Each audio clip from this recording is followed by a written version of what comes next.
Yes breaking news చూస్తున్నాం. Ongole municipal corporation కార్యాలయాన్ని జిల్లా కలెక్టర్ పి రాజాబాబు ఆకస్మికంగా తనిఖీ చేశారు. కార్పొరేషన్లోని పలు విభాగాలను సందర్శించిన కలెక్టర్ సెక్షన్ల వారీగా సిబ్బంది హాజరు, పనితీరు, ప్రజలకు అందుతున్న సేవలను ప్రత్యక్షంగా పరిశీలించారు. విధుల్లో నిర్లక్ష్యం, ఆలస్యంపై తీవ్ర అసంతృప్తి వ్యక్తం చేసిన కలెక్టర్ పని చేయనప్పుడు మీరు ఎందుకు ప్రభుత్వ కార్యాలయాన్ని సత్రంలా భావిస్తున్నారా అంటూ అధికారులను నిలదీశారు.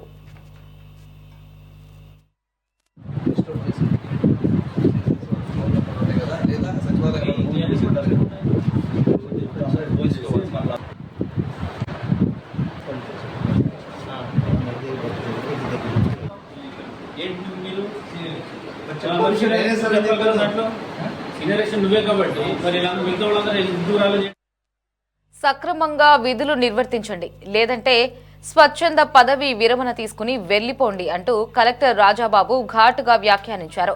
ఇక ప్రభుత్వ కార్యాలయాలకు వచ్చే ప్రజలకు ఎలాంటి ఇబ్బందులు తలెత్తకుండా సేవలు అందించాలని, ప్రజలకు జవాబుదారీతనంతో పనిచేయాలని అధికారులకు స్పష్టం చేశారు. పనిలో అలసత్వం, నిర్లక్ష్యాన్ని ఏమాత్రం సహించబోమని హెచ్చరిస్తూ కార్యాలయాల్లో క్రమశిక్షణ తప్పనిసరిగా పాటించాలని కలెక్టర్ ఆదేశించారు. దీనిపై మరిన్ని అప్డేట్స్ ని మా ప్రతినిధి కాశీరావు ఫోన్ లో అందిస్తారు. కాశీరావు, ఒంగోలు మున్సిపల్ కార్యాలయంలో జరిగినటువంటి ఆకస్మిక తనిఖీ రాష్ట్రంలో మరోసారి పరిపాలనా క్రమశిక్షణపై చర్చకు దారితీసింది. ప్రజలకు సేవలు అందించాల్సినటువంటి ప్రభుత్వ కార్యాలయాలు నిర్లక్ష్యానికి లోనవుతున్నాయనే ఆరోపణల నేపథ్యంలో ప్రకాశం జిల్లా కలెక్టర్ పి రాజాబాబు స్వయంగా రంగంలోకి దిగారు. ఒంగోలు కార్పొరేషన్ పరిధిలోని వివిధ భాగాల్లో ఒకసారిగా తనిఖీ చేపట్టి ప్రతి సెక్షన్ పనితీరును కూడా ప్రత్యక్షంగా పరిశీలించారు. కార్యాలయంలోకి ప్రవేశించిన కలెక్టర్ ముందుగా రికార్డులు, ఫైళ్ల నిర్వహణ, ప్రజాసేవల ప్రగతి, పెండింగ్ ఫైల్ వివరాలను అడిగి తెలుసుకున్నారు. కొన్ని విభాగాల్లో ఫైళ్లు ఆలస్యంగా ఉండటం, సేవల సమయానికి పూర్తి కాకపోవడం ఆయన దృష్టికి రావడంతో అసంతృప్తి వ్యక్తం చేశారు. పనివేగం తక్కువగా ఉండటం, బాధ్యతల పట్ల నిర్లక్ష్యం కనిపించడంపై కలెక్టర్ తీవ్ర ఆగ్రహం వ్యక్తం చేశారు. ఈ సందర్భంగా కలెక్టర్ సిబ్బందిని ఉద్దేశించి మాట్లాడుతూ పనిచేయనప్పుడు మీరు ఎందుకు ప్రభుత్వ కార్యాలయం అంటే సత్రం అనుకుంటున్నారా అంటూ ప్రశ్నించారు. ప్రజలు ప్రభుత్వ కార్యాలయాలకు నమ్మకంతో వస్తారని, వారి సమస్యలను ఆలస్యం చేయడం సరికాదని కూడా స్పష్టం చేశారు. ప్రతి ఉద్యోగి తన బాధ్యతను గుర్తించి పనిచేయాలని గట్టిగా సూచించారు. కార్పొరేషన్లోని ప్రతి విభాగాన్ని విడివిడిగా పరిశీలించినటువంటి కలెక్టర్ సెక్షన్ల వారీగా సిబ్బంది పనితీరును వివరంగా అడిగి తెలుసుకున్నారు. కొన్ని చోట్ల సిబ్బంది హాజరు, పనుల పంపిణీ, ఫైల్ మూవ్మెంట్ వంటి అంశాల్లో లోపాలు గుర్తించారు. ఈ లోపాలు వెంటనే సరిదిద్దాలని అధికారులకు ఆదేశాలు జారీ చేశారు. ప్రజాసేవల్లో జాప్యం జరిగితే అది నేరుగా ప్రజలపై ప్రభావం చూపుతుందని కూడా ఆయన గుర్తు చేశారు. ముఖ్యంగా పన్నులు, పట్టణ సేవలు, శానిటేషన్, లైసెన్సింగ్ వంటి విభాగాల్లో వేగవంతమైనటువంటి సేవలు అందించాల్సిన అవసరం ఉందని కూడా కలెక్టర్ చెప్పారు. ప్రతి ఫైలు నిర్దిష్ట సమయానికి పూర్తి అవ్వాలని, అలసత్వానికి తావు ఉండకూడదని కూడా స్పష్టం చేశారు. ఈ సందర్భంగా ఆయన మరింత కఠినంగా స్పందిస్తూ సక్రమంగా పనిచేయండి లేదా విఆర్ఎస్ పెట్టి వెళ్లిపోండి అంటూ హెచ్చరించారు. ఇది కేవలం హెచ్చరిక మాత్రమే కాకుండా ప్రజలకు మెరుగైన సేవలు అందించాలనే సంకల్పాన్ని తెలియజేసే సందేశంగా కూడా మనం చూడాలి. ప్రభుత్వ ఉద్యోగం బాధ్యతతో కూడుకున్నదని, దాన్ని తేలిగ్గా కూడా తీసుకోవద్దని చెప్పి కూడా సూచించారు. తనిఖీల సమయంలో కొన్ని ఫైళ్ల పురోగతి మందగించడంపై కలెక్టర్ ప్రత్యేకంగా ఆరాధించారు. ఎందుకు ఆలస్యం జరుగుతోంది, ఏ స్థాయిలో అడ్డంకులు ఉన్నాయనే విషయాలను సంబంధిత అధికారులను ప్రశ్నించారు. వెంటనే పరిష్కరించాల్సినటువంటి ఫైళ్లను గురించి వాటిని వేగవంతం చేయాలని కూడా ఆదేశించారు. మున్సిపల్ కార్యాలయంలో ప్రజల కోసం ఏర్పాటు చేసినటువంటి సేవా కేంద్రాలు, రికార్డు నిర్వహణ విధానం, డిజిటల్ సేవల అమలు వంటి అంశాలను కూడా ఆయన పరిశీలించారు. సేవలు ప్రజలకు సులభంగా అందుతున్నాయా లేదా అనే కోణంలో సమీక్ష నిర్వహించారు. అవసరమైతే వ్యవస్థలో మార్పులు కూడా తీసుకురావాలని కూడా సూచించారు. కలెక్టర్ ఆకస్మిక తనిఖీతో కార్యాలయ వాతావరణం ఒకసారిగా మారిపోయింది. సిబ్బంది అప్రమత్తమై తమ రికార్డులు, పనుల వివరాలను కూడా సిద్ధం చేశారు. ఈ సందర్భంగా అధికారులు, ఉద్యోగులు తమ పనితీరును మెరుగుపరచుకోవాల్సిన అవసరాన్ని కూడా గుర్తించారు. ప్రభుత్వ కార్యాలయాలు ప్రజలకు సేవల కేంద్రాలుగా ఉండాలని, అవి నిర్లక్ష్యానికి కేంద్రాలుగా కూడా మారకూడదని కూడా కలెక్టర్ స్పష్టం చేశారు. ప్రతి ఉద్యోగి తన పనిలో బాధ్యత, క్రమశిక్షణ, పారదర్శకత పాటించాలని కూడా ఆయన అక్కడ ఉన్నటువంటి సిబ్బందికి సూచించడం జరిగింది.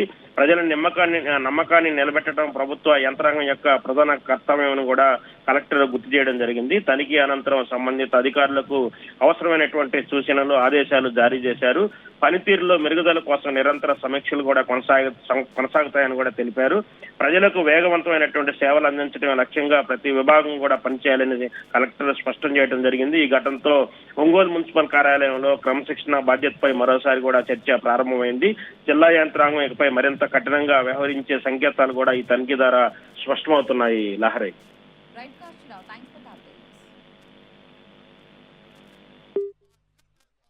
Right, Kashirao. Thanks for the updates.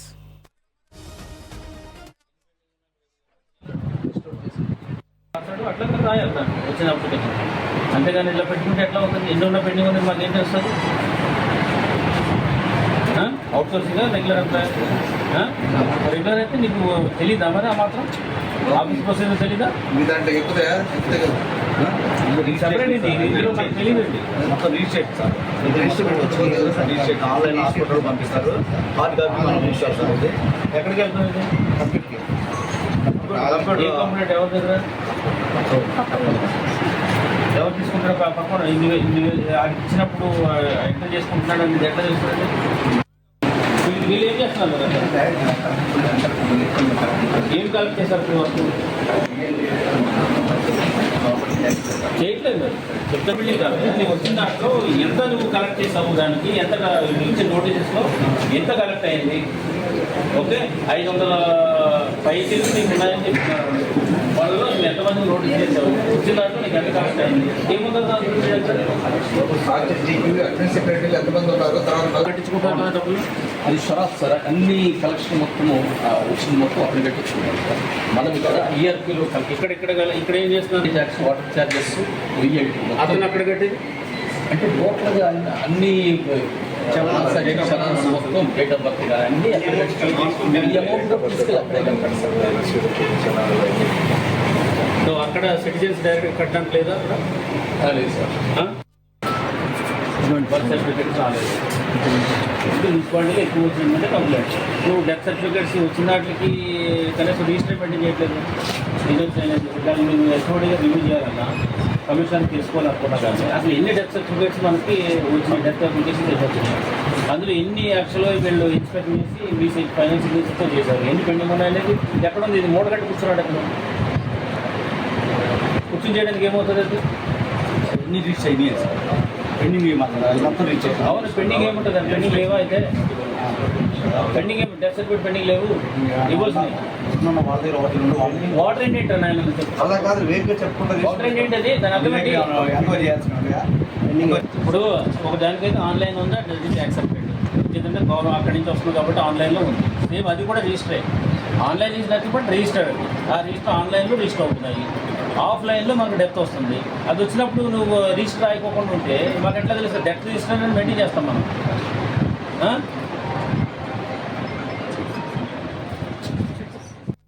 అట్లా రాయాలి వచ్చిన అప్లికేషన్. అంతేగాని ఇలా పెట్టుకుంటే ఎట్లా ఉంటుంది? ఎన్ని ఉన్న పెండింగ్ ఉంది మాకు ఏంటంటే